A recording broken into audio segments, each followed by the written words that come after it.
મિત્રો તમે બધા કેમ છો? તમે બધા મજામાં જશો ને મિત્રો હું પણ મજામાં છું। તો તમે વિડીયોમાં જોઈ શકો છો મિત્રો, આજે હું આવી ગયો છું ખાંભા તાલુકાના પીપળવા ગામ પાસે આવેલા।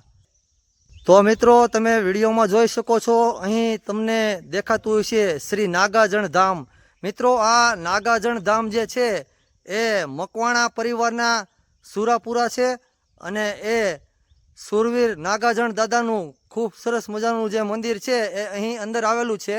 અને આ સ્થળ જે છે એ ખાંભાથી 5 કિલોમીટરના અંતરે આવેલું છે, ધાતરવડ ધામ। અને અહીં બાજુમાં માંગડાવાળા બાપુની ડેરી પણ આવેલી છે। તો મિત્રો જોઈ શકો છો અહીં જે મંદિર છે સામે એ જ છે નાગાજણ દાદાનું મંદિર। એ મકવાણા પરિવારના સુરાપુરા છે અને બીજા પણ ઘણા બધા લોકો અહીં દર્શન કરવા માટે આવે છે મિત્રો।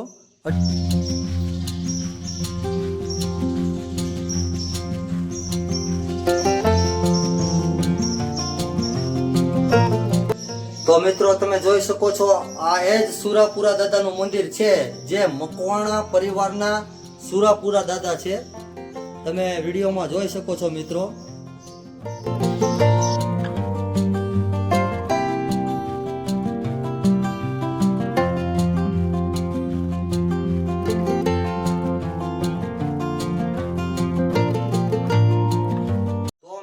તમે જોઈ શકો છો આ છે નાગાજણ દાદાનું મંદિર। મેં તમને વિડીયોમાં બતાવ્યું અને મિત્રો તમે અહીં જોઈ શકો છો બાપુ અહીં જે બેઠા છે એ હાલના પૂજારી છે। અહીં બાપુ જય નાગાજણ દાદા।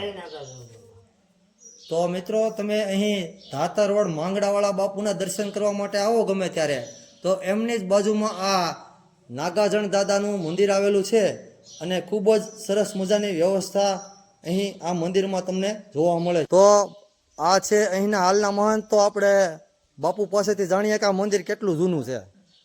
આ મંદિર અંદાજિત 800 વર્ષ પુરાણું છે, વીર માંગડાવાળા વખતનું જ છે, એની હાલતનું છે। આ જૂનામાં જૂનું મંદિર ને જૂનામાં જૂનું સ્થાન। તો મિત્રો અહીં તમને એક હવન કુંડના પણ દર્શન થાય છે। તો મિત્રો આપણે આવ્યા હતા નાગાજણ બાપાના મંદિરે દર્શન કરવા માટે। મેં તમને આ વિડીયો દ્વારા દર્શન કરાવ્યા। તો મિત્રો આજનો મારો આ મિની બ્લોગ તમને કેવો લાગ્યો કોમેન્ટ કરીને જરૂર બતાવજો। ચાલો મિત્રો હવે આપણે જઈએ ઘર તરફ।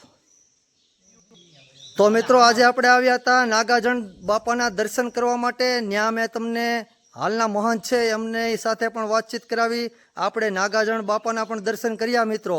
તો હવે આપણે જઈએ ઘર તરફ।